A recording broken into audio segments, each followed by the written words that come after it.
to the channel. This is Dr. Kesha, and I'm so happy to have you. And I'm excited about this segment, this episode, this new episode of Saying the Quiet Part Out Loud, the evils of racism. Can't wait to get into it.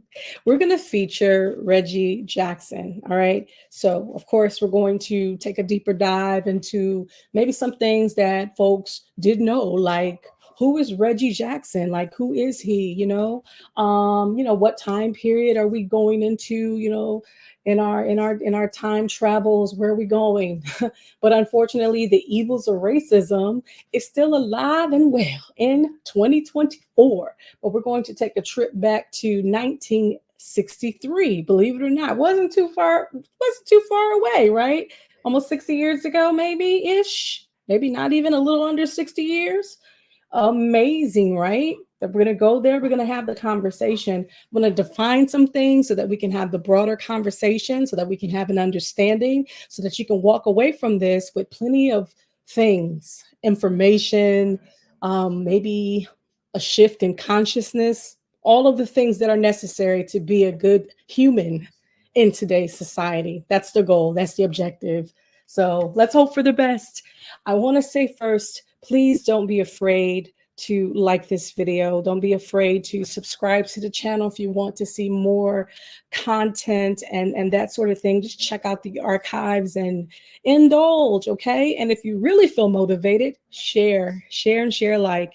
If you feel motivated, you are so welcome, all right? You are so welcome to the channel. All right, so let's go ahead and get started. I think the first thing that we ought to do is to share the screen. We're going to go to the first part or the first piece, which was the actual interview. And from my understanding, Reggie Jackson was interviewed by Fox. I'll go ahead and let you see that here. Okay, so it says there at the top that this is the full interview at Rickwood Field, right? And this is the Fox network. This is a pre-game show.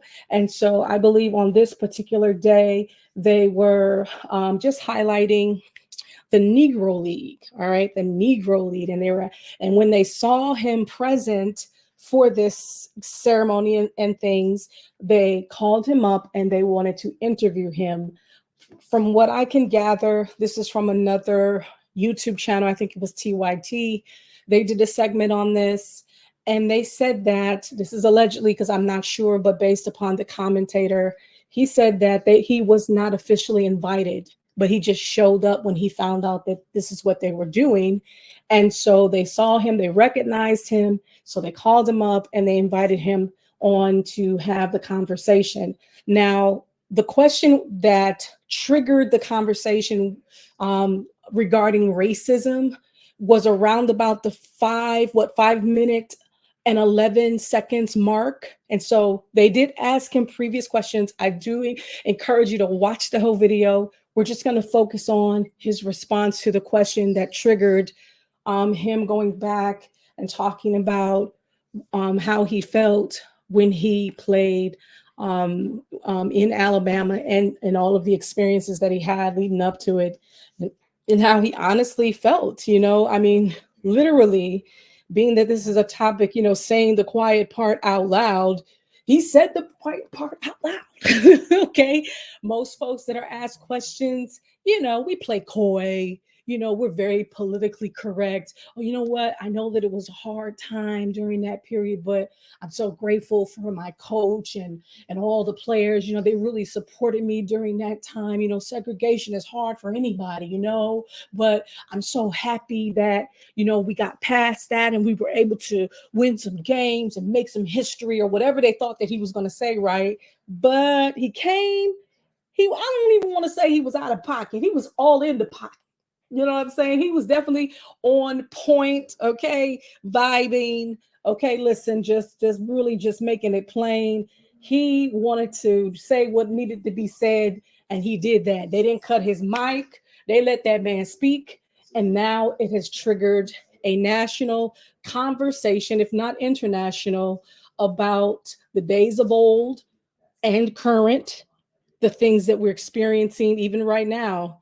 Unfortunately, racism, the evils of racism still exist today. And I think a lot of people are starting to think like, is it fair? Is it right to erase American history that is connected to Black history? You know what I mean? Because if you do that, then you'll never learn, and history is bound to repeat itself. So we don't want to do that. Of course, we don't want, but unfortunately, some of those tentacles of racism very much today exist. So something needs to be done. A whole lot of things need to be said. But let's start with the question that ignited what we're experiencing today, which is this interview that has gone viral. All right, so let's listen to what Mr. Reggie Jackson has to say. All right, and then we'll go into who he is and everything and his impact on American history as well as African American history. All right, here we go. Reggie, the baton has been passed for over a century here. We've been talking earlier about if it wasn't for the Willie Mays, the Jackie Robinson, the Reggie Jacksons, the three of us wouldn't have an opportunity to play. How emotional is it for you to come back to a play that you played with one of the greatest teams around? Alex, when people ask me a question like that, it's like coming back here is not easy. Boom. Okay, let's stop there. Let's look at the stats there. 1973, of course, he played in the 60s as well. MVP, Alabama MVP, as well as 14-time all-time 14-time all-star player. Okay, and so here he's making history, but he's about to go into some of his experience, and he's saying, how does it make you feel? As if he has fond memories looking back during that time period. But Reggie's going to tell the truth. He's going to shame the devil, and he's going to really tell it like it is. All right, here we go. Racism that I played here, when I played here. Let me go back. Here is not easy. The racism that I played here, when I played here, the difficulty of going through different places where we traveled. The greatest teams around. Alex, when people ask me a question like that, it's like coming back here is not easy. The racism that I played here, when I played here, the difficulty of going through different places where we traveled. Fortunately, I had a manager and I had players on the team that helped me get through it. But I wouldn't wish it on anybody. Okay. Just for the sake, because I don't want to be flagged for this, but he really goes into, number one, it's not a good memory for him. There's no fondness there. You know how, maybe you had a positive, experience in high school, and then you meet up with your classmates at your first class reunion, and then you have some people that are very reluctant on attending your class reunion. You had a ball your whole high school years, all the time that you were there. You had a ball all through high school, but you have people that remembered, while being in high school, how they were bullied and teased and how they were awkward, and they, they didn't particularly care for their that time period of their life. You know what I mean? And so they don't look back on it fondly. And then you may look back on it fondly, but they don't look back on it fondly. As a matter of fact, it caused trauma for them. It injured them. They have a wound as a result of that. Some of that, may have motivated them to be great or to do great things, or to, you know what I'm saying, or push them to be their best self now. But back then, what they experienced may have caused some type of like PSTD or something. You know what I mean? And so, like, especially if you're going day in and out being bullied, yeah, that can definitely cause trauma. So in the case of Reggie Jackson and so many people during that time period to date are experiencing or have experienced PTSD. These people have been traumatized. Our ancestors have been traumatized by racism and the evils of racism. Okay? It was a very horrific time. And so to ask him the question, I know that, again, many people give the PC, response, don't focus on the negative aspect, just focus on the positivity and try to, make it, make us, one and in the spirit of unity, and, point out the white savior in it, and make sure, and I believe for him, this was his truth. And so if it had not been for the coach, and if it had not been for some of his players, I don't know if all of them had the right mindset, but I believe at the end of it, they were trying to move as one unit or whatever case. There might have been some people on the team that felt the same way that the racist felt, or was racist themselves. Who's to say? I wasn't there during that time period. I was born 8 years later. Isn't that something? But what he experienced left such an impression on him. I mean, like I said, his experience was extremely traumatic, just like my parents, my grandparents, my great grandparents, and on back far as back as you could think, has had a rough time in America. Beyond rough, I say a traumatic time, a difficult time, a difficult time to be Black. Okay. And so just let that just marinate. I don't know if you've ever had a time where being who you are was just not the thing. It, just immediately people acted a certain way towards you because of you being just you. You didn't do anything, you didn't say nothing, but just because what you look like. Guilty by association. And then they double down and they begin to mistreat you. They say things at you. They limit, how far you could go, and they taunt you, remind you of your limitations. They talk down to you. They cuss and swear at you. They call you names. Think about living day in and out like that. You're walking on eggshells every single day. My mother used to tell me how she had to run home from school because she was being chased by some white boys calling her the N-word. And my mother is extremely light complected. She's much lighter than I am.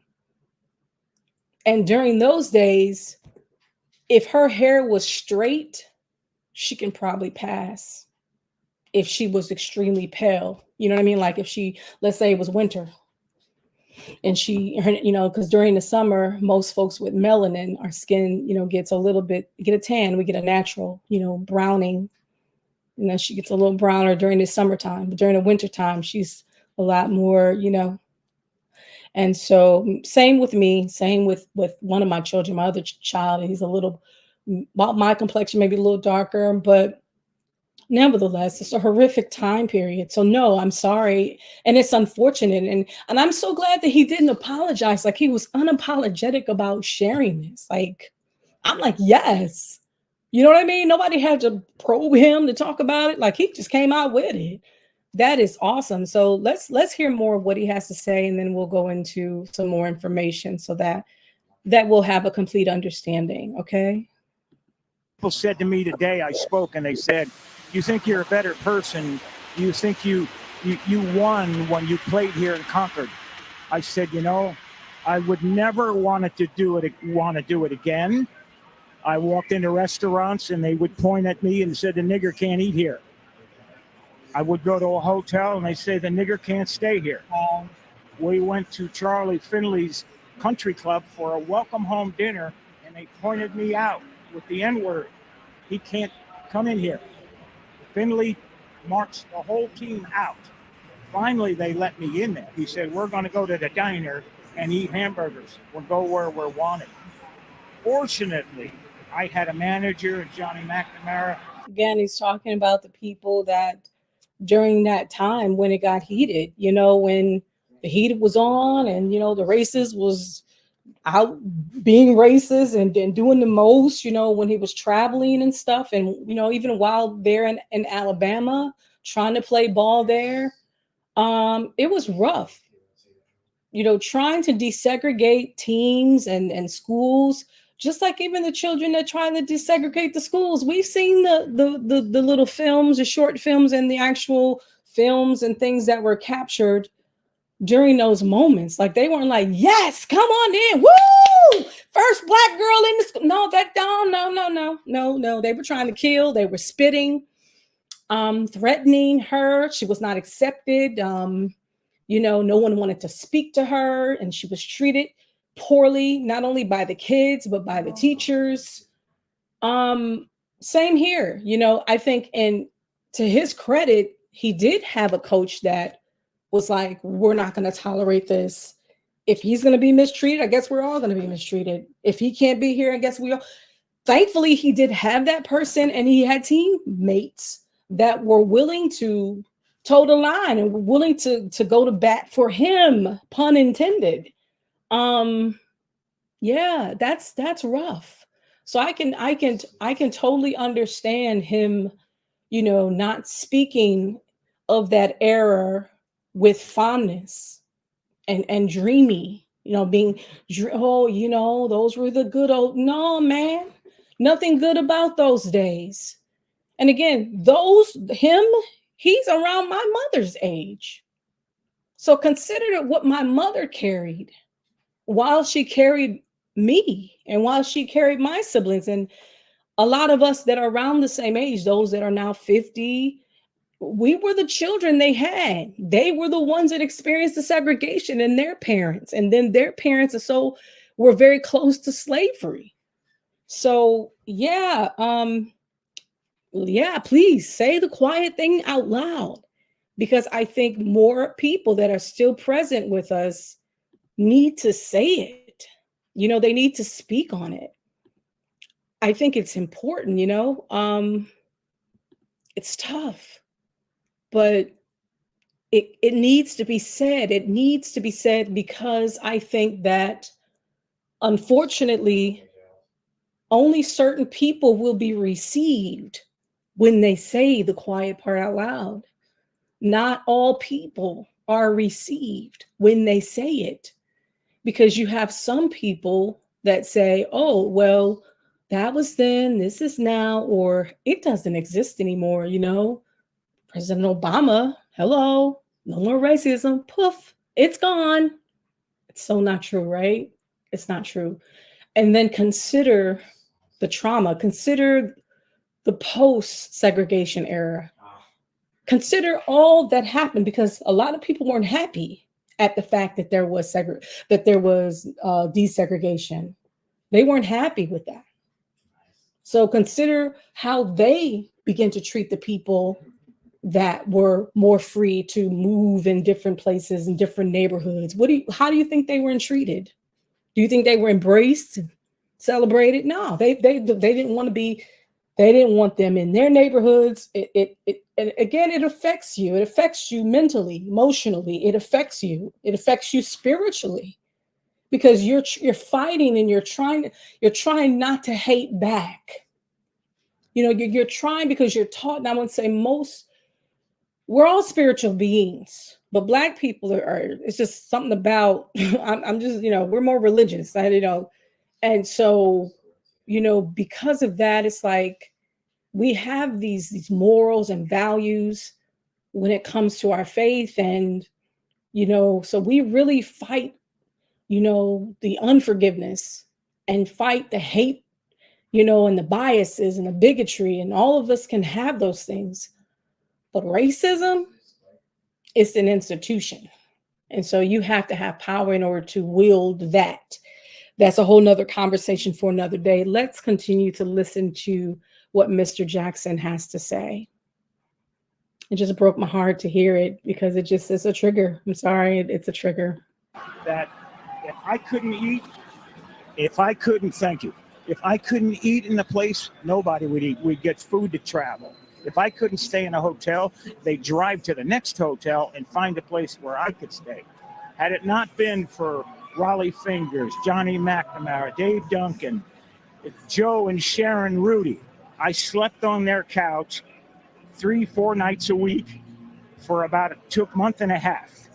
Finally, they were threatened that they would burn our apartment complex down unless I got out.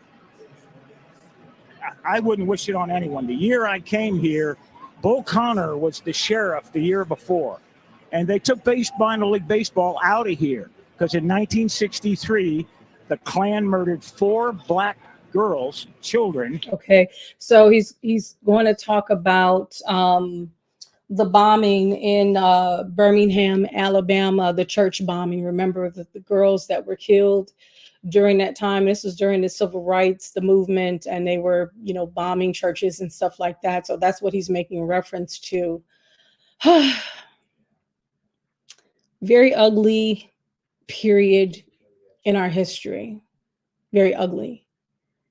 And so you can only imagine, like, is he talking like he's good? Now, over the course of time, being a professional ball player brought some good, monetarily, some fame, recognition. But just like he said, he wouldn't wish that on anybody. He wouldn't want to do that. He wouldn't even want to do it over again. That's what he said. He didn't say, "Man, I wish I," it's a privilege, it's an honor to be one of the first black, players to get on. No, bruh. He was like, "No, I wouldn't even want to go and do it again." It's hard being the first. And it's also hard being the only. How many black people were the only? I'm raising my hand. The only person working at the job, the only person in the classroom, the only person this and that, okay, participating in certain extracurricular, the only person traveling with this group, the only, it's like you feel like the token. You feel like the token, and you feel like you have to go along to get along. You have to get along and you have to play the game. And there's micro aggressions and all of these other things that you have to deal with people that really don't want you there, but they have to tolerate you.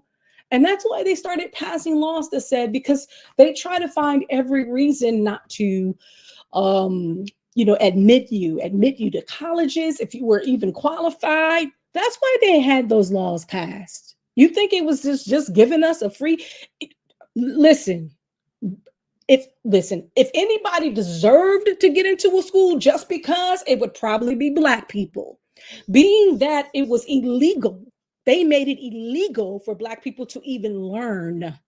So if anybody can get a free pass to get some type of education beyond K through 12, it should be black people, 1000%. But nah, even if you were qualified, they made it difficult for you to get into schools. And so they had to pass laws that said you have to have a certain amount of black folks.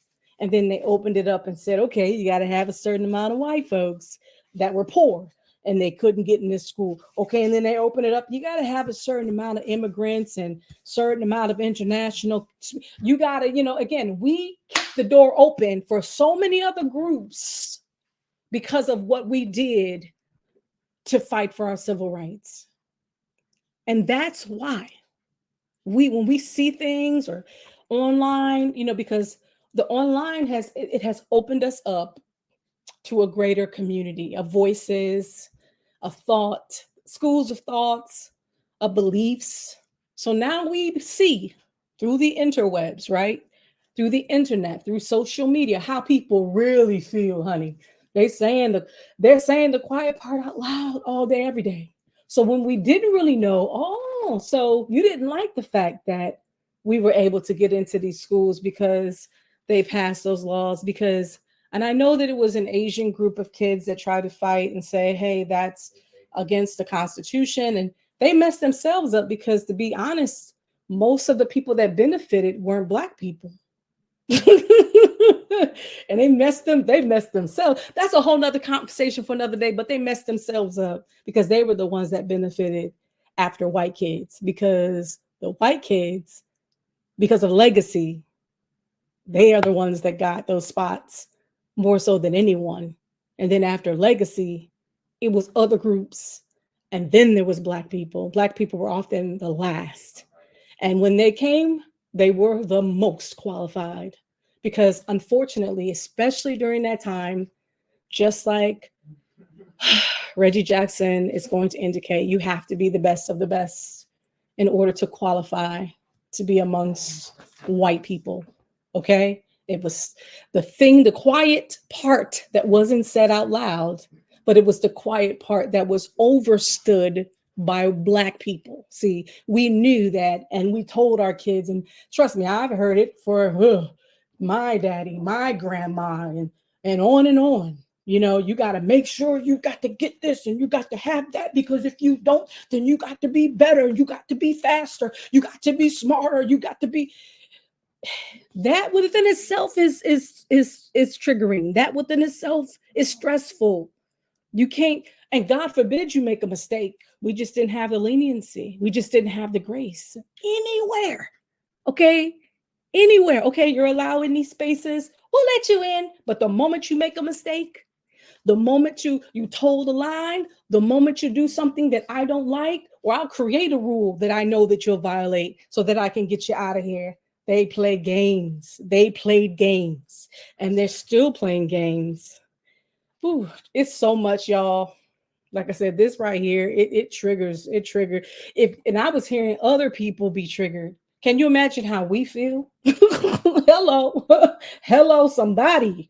Can you imagine how, if you feel triggered as a white person listening to this, how do you think we feel hearing the truth, the quiet thing being said out loud? Do you think that we were happy about that? No, every time we hear these types of things, we relive it because it's trauma. But pull yourself up by your bootstraps. And this is coming from the ones that have traumatized us. There was a post, there was a comment. I wish I can find it. There was a guy that said, and he apologized. He said, I'm a white guy. I just want to say, I'm sorry. This is horrible. Dehumanizing people based on their color, and this crazy. I just want to say that I'm sorry. And I was like, you know what? I appreciate you acknowledging it. I appreciate you saying what you said, you acknowledging it. You know what I'm saying? You're explaining your thoughts concerning it. I'm so happy for that, and apologize. I appreciate that. Believe it or not, I think that we would heal as a nation if more people would do that. And plus, there be some restitution. Now, I told you guys we're going to talk about reparations. Not today, but honey, this is leading up to it. Yes, your apologies are cool. Yes, acknowledge what has been and what is. Yes, let's acknowledge it. But beyond that, we need restitution. That's going to help too.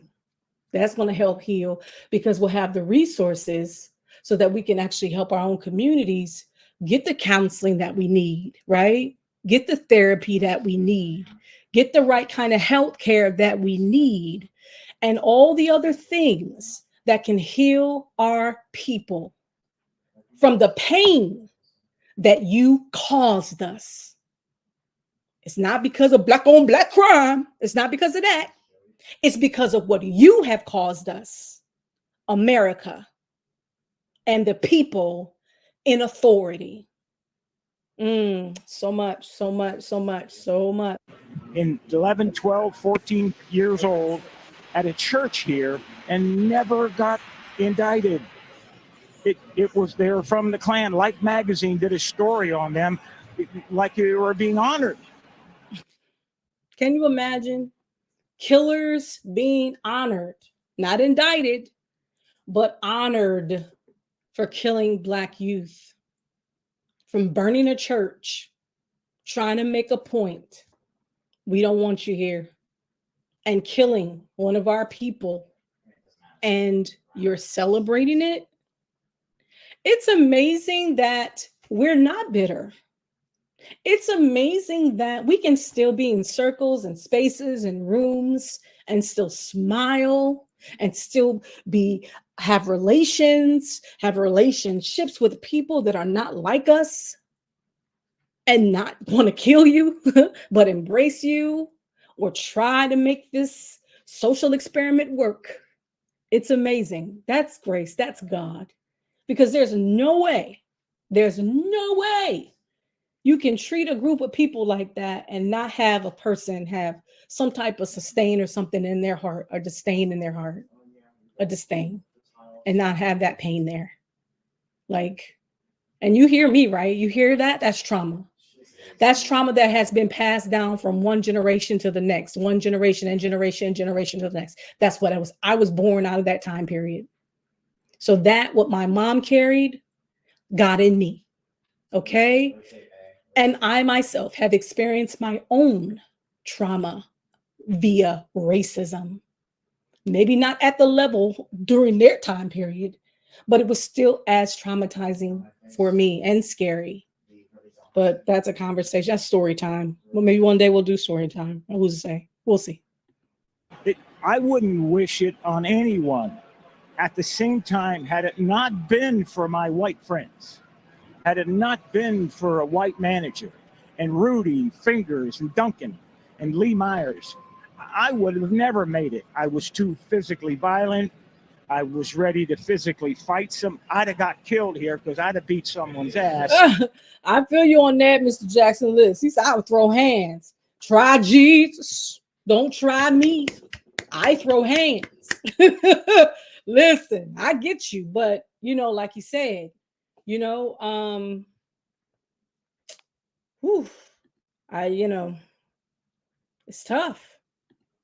But you're being taught to take on a certain discipline. That's why they implemented a lot of disciplines from the East, the non-violent, movements, discipline that Dr. Martin Luther King wanted to incorporate. Like that was really the only technique and method that they could use, because the moment we got violent, they would justify their violence towards us. It would be, again, reverse psychology. You're violent towards me, and if I buck up, or if I, protect myself or defend myself, oh, see, we told you they were violent, and they will double down. And you have to take into consideration that our numbers are few in this country. We don't have as many people as what we would consider the majority, and so it's difficult. Yeah, it was difficult. It was easier for Haiti because that was their country, and so they were like the majority within the population, so they were able to defeat the British. But no, we were brought here, and in terms of numbers, we were the minority. So yeah, maybe on certain plantations and stuff, you have the John Browns of this world and all these other uprisings and all these other upheavals and things, them taking over, somebody's, whatever, in defense. And I believe it, after you've been beat and mistreated and abused, come on, like, but I have to sit and take it and tolerate it. It's amazing, man. They literally did a number on us Black folks, but yet we're still expected to smile and shuck and jive. It's deep, y'all. It's deep. And you'd have saw me in an oak tree somewhere. Reggie, I mean, he kept it a million. He kept it a buck. Listen, real talk. If I would have did something, or if I would have said something, I would have snapped. If it wasn't for my peers, and if it wasn't for the owner and different ones and such, I don't know if I could have tolerated what I had to tolerate. I'm glad that they hugged him up and loved on him, and and appreciated the time that he took to share with them his truth. And I'm so grateful that he said the quiet part out loud. But let's go into who Reggie Jackson is. Okay, let's go into who Reggie Jackson is. Okay, look at some pictures of him. Let me move me out of the way. There we go. I think that might be a little better. Okay, so let's go ahead and explore a little bit. Let's catch some pictures when he was younger. This was probably more like the 80s. Let's get some. All right, so that's Reggie Jackson. He was a number 1 pick of the Mets. Let's see, but that was maybe around how he looked during that time. I think there's an older picture on another article we're going to go to in just a moment. But this is him during his heyday, doing his thing. Let me view the image and make it bigger and see if that makes it. We can see it a little bit better. All right. And let's see, this is him at the Oakland A's. So he was a part of the Oakland A's. He moved around a little bit. Let's go up. All right, so that's Reggie. And him getting on different platforms and sharing his story. This might have been in the 70s. It looks maybe late 60s, around about. Hope you see what I see. All right, you do. All right, so that's him. Now let's go to whew, wow, I don't know. It's just something about the story just hits a little bit home. NPR, let's go to NPR's platform.org. Okay, again, this is the title of their article by Miss Wise, written the next following day. Like I said, it became the, catch on, because obviously he's saying the quiet part out loud, right? So I think that people were taken back. I mean, with the facts that he would have been lynched or anything. He kept it real. Like he kept it real. So as you can imagine, it started kind of going viral, right? So again, the baseball great, right? Reggie Jackson opens up on TV about racism he faced as a player. And so this is him again. This is him. They said in New York, I guess that's where the picture was taken in 1968. Reggie Jackson was of the Oakland Athletics, poses an action portrait at the Yankee Stadium in the Bronx. 1968, all right? All right, so that was him in 68. All right, so again, this baseball legend and Hall of Famer. So he's in the Hall of Fame as well. Returned to the Rickwood Field in Birmingham, Alabama this week and recounted the horrors of racial abuse. So abuse he was forced to endure during his time in the league. He's now 78, it says. So this was just 21 years old when he joined the Birmingham A's as one of the few Black players on the minor league team, and at the height of violent racial strife in the American South. And let's be clear, I know they often like to describe it like as if racism was only down south. Not true. Racism was up north too. But I feel like it was just played out a little bit differently. Okay. The South was definitely on it. They was mad. They still was mad. All right. After emancipation, they were, still upset obviously about that. But he was 21 when he was exposed to all of that stuff. It says, unfortunately, I had a manager and I had players on the team that helped me get through it, but I wouldn't wish it on anybody, he said.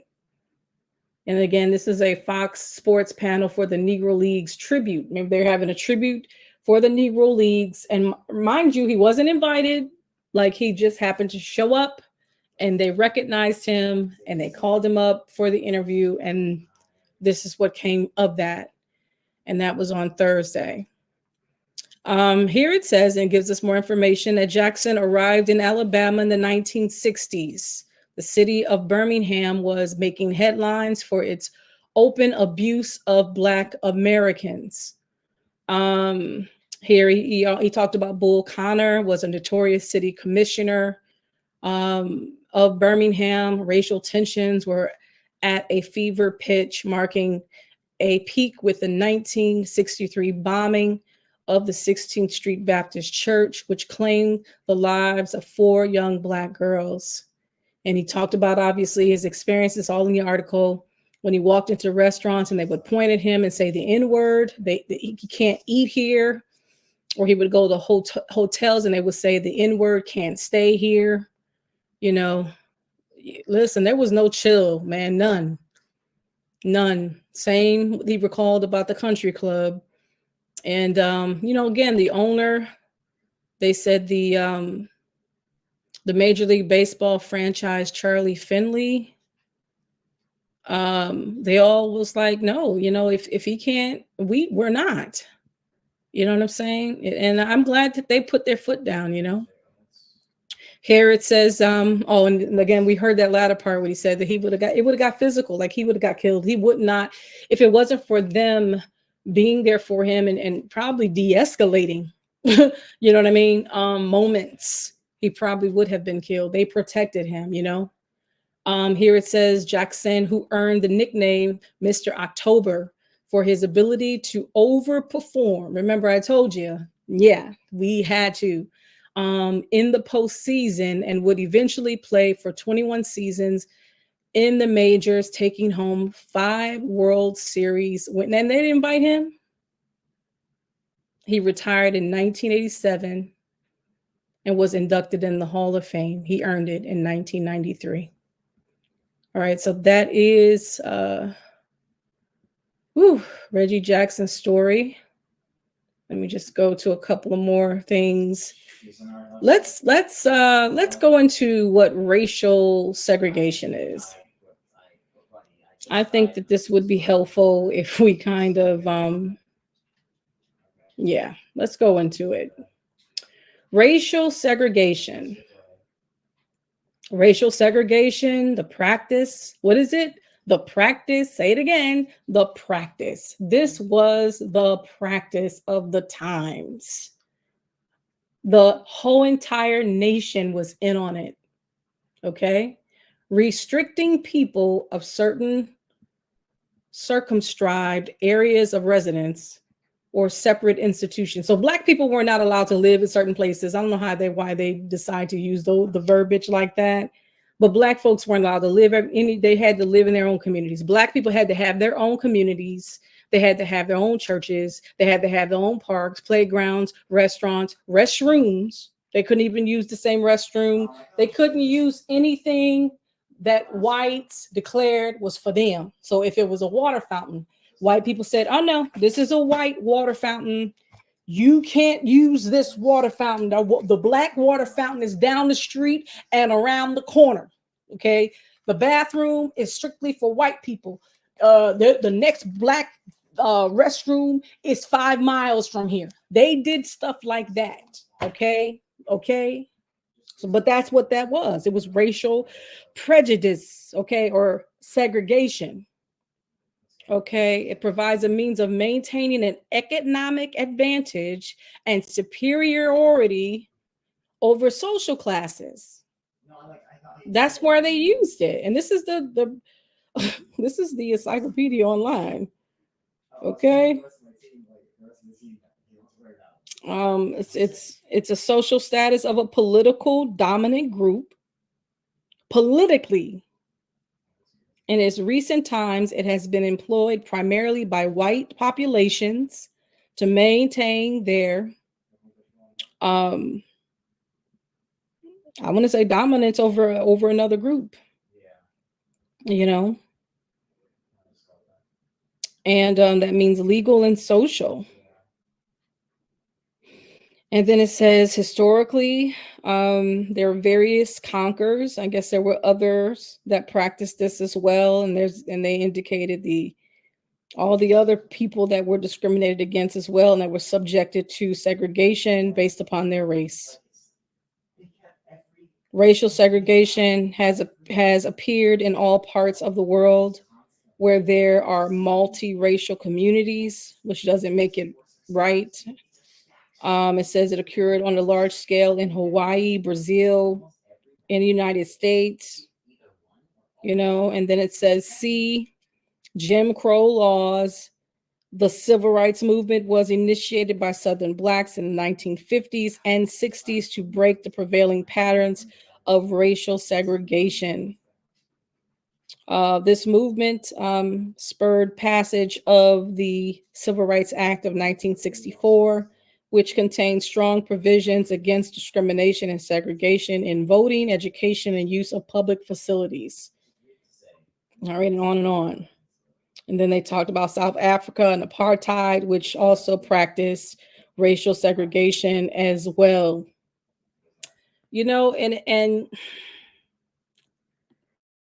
you know, it's really sad and unfortunate that it had to be that way. You know what I mean?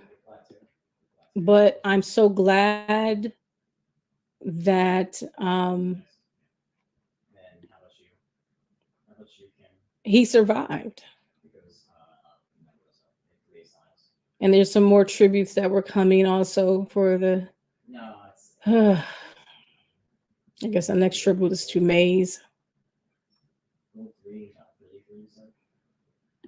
It's just, y'all, it's so much. I don't want to make this too long. I really don't. But I think it deserves not only a watch, but the time spent on it. It's so much that could be said. It's so much more. But I just want to just highlight, our honoree today, which is our Reggie Jackson. And I appreciate his bravery. And I feel like he was brave the whole time. It's hard being the first. I don't care what anyone says, especially when you're like breaking down barriers. It was difficult for there to be the ending of segregation. So the people that the doors were open for, of course, it's going to be rough being the first people to enter into those spaces. Because again, if we're fighting to get to this point in history, if we're fighting, I mean, fighting, people were murdered, killed just to get it, just to get the bill, just to get the act, just to get the law put in place so that the federal can implement the law and persecute these people that were given a pass to do the violence in the first place. The federal had to get involved in these states and say, hey, you can't allow that. You know what I'm saying? So it was a fight. It took many years. Remember, we read it. It says from 1950 through the 60s. It wasn't like the Congress and the House of Representatives, they debated the issue and then, all right, well, we'll go ahead and pass it. No, it took years. It took blood being spilt. It took a lot of tragedy in order to get to that point of saying, okay, enough, as a country, this is not right. Everyone should have civil rights. And then now consider the people that say, okay, doors are open now, come on in. And you're going into areas and territories where they were happy to enforce these segregation laws in the first place. They took pride in telling you had to go 5 miles to go to the restroom. And now you're telling them that they can't do that anymore, or there'll be consequences. You say, okay, you can use the bathroom at your own risk. Yeah, you can use the water fountain at your own risk. You can go to these schools at your own risk. So it was hard to even police these areas and territories because, again, the federal is not that hands-on when it comes to states. States have rights too, but when it comes to everything was overruled and states were told, listen, if you won't comply, then guess what? You won't reap the benefits of having the federal in place for your life. You'll be sanctioned, essentially, right? We won't give you resources and things that you need as a state if you won't comply, right? So you got to give to get. And that's pretty much how it went. They were forced into compliance. Okay. But yet reluctant, angrily, if that's a word, they weren't willing, and then over the course of time, people were able to hide it. But you best believe they didn't change your hearts overnight. You best believe it didn't happen just like he said, oh yeah, come on. Yeah, you can be a part of the team. And then as they begin to travel, as they begin to, he experienced what was the truth for many people that decided to say what they said and to prevent him to basically make his life a living hell. So that's pretty much what he shared. Thanks for the honor, but no, thank you. I wouldn't do it again. And I don't blame him because that's not Like he said, and I don't think we highlighted that part, but I think he made a statement. It's like, that's not natural to experience something like that. It isn't. It isn't. It's almost like, I don't know if you ever heard of this, and I'm going to bring this conversation to a close, but there's a thing where they say, if you really want to like cook a frog, put it in cold water and turn up the heat slow. Just turn it on low and let it cook slow over time.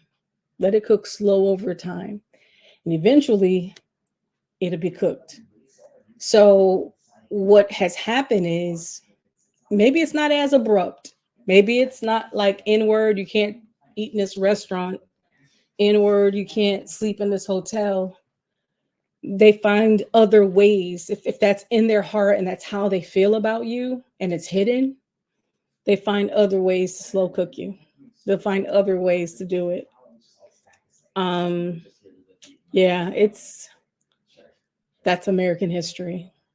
Now, where are we? Where are we today? Some of those same people, that were born during that time period and alive during that time period, maybe they were like him in their 20s or in their teens, are still running our government. Yeah, we have to be honest about that. And running our country. Now, can people change their hearts just like that? They can have a come to Jesus moment, and there can be a change of heart. That's possible. Mm, it's possible. All things are possible. If God can change me, he can change anybody. But you got to want to change. You got to see the error of your ways. You have to acknowledge it. You have to be able to make amends and apologize. And you have to be willing to make it right. And I feel like as a country, we've done it in little ways, in small portions, but we haven't done it as it probably should be in order to be received. You know, in order for Black people as a unit, foundational Black Americans as a unit, in order for us to receive it, there has to be more than just lip service. There has to be more than just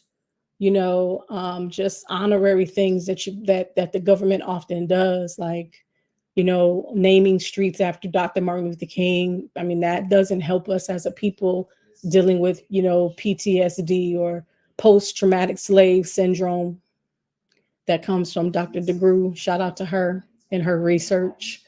That doesn't help us much by putting somebody's name on a street or to create a monument. It's nice, they're symbolic, but it doesn't really do what needs to be done, being that a lot of the government's um, deliberate attacks towards us through policy literally set us back centuries as a people. That's why they say no child left behind. You've already done the damage. We're already behind at the gate because of policies by our government. So, yeah, it is your fault, government, because you set the tone, essentially. That's why people felt emboldened to call us names and to hurt us, because we were unprotected and because you brought us here and you made us feel away, and then you set us free, but you never really protected us from all the consequences of us being set free, because now in the eyes of those that enslaved us, the masters, we became competition. And so there's so much more to say, but we'll just save it for another video. But I really do appreciate you for stopping by. Thank you so much for watching. Don't forget, you can click the like button. It is free and it helps me out with the algorithm, as well as subscribe to the channel. I have a lot of subscriptions to channels that I don't probably go back to. So even if you don't want to revisit, just do me a solid and subscribe. That will help me build up my channel. and or feel inclined, you can make a comment. If it's inappropriate, I don't mind letting you know. So I definitely don't bite. I'm with you when you're right. When you're wrong, I'll correct you because that's what I do. That's what I do. But much love to everybody. I appreciate you for tuning in. Shout out to Reggie Jackson for standing on his truth and saying the quiet part out loud. The evils of racism. That was good. I loved every minute of it, even though I felt a way listening to him. Yes, it did trigger me. But at the same time, I'm glad he's at a place, and I'm sure he's been talking about, like I said, I believe he does have a documentary. He's done interviews before. But I think for some people, because it was, on the type of platform that he was on and where we are right now, in this dimension of time, was the best time for it to be set ablaze, that conversation. Maybe everybody wasn't ready to hear it all the other times he told his story. But I think some folks are more ready to hear it now than ever, and I think that it's necessary in order for there to be some true transformation within our country, which is much needed. Yes, there has been growth since 1963. But and however, we still got some very nasty practices. The KKK is still alive and well. It is not known as a hate group in America or a terrorist group, and it should be. That other groups like it. Those groups should be named as terrorist, U.S. soil terrorist groups, because they terrorize the foundational Black Americans. They terrorized us. And when I say they, I mean they. I mean us. They terrorized us. I was terrorized by them. I had friends that were terrorized by them. They're terrorists. And there's so much work that needs to be done. If we continue to allow these groups to exist and they are not put in their place and told who they are and they need to dismantle, if we continue to allow them to exist, there will continue to be problems, like things like that. You know what I mean? So for it to be 2024 and the KKK still exists is a problem. I'm going to end it there. God bless you. Until next time. All right. We'll talk about what we need to talk about when we need to talk about it. You all take care. God bless. God bless.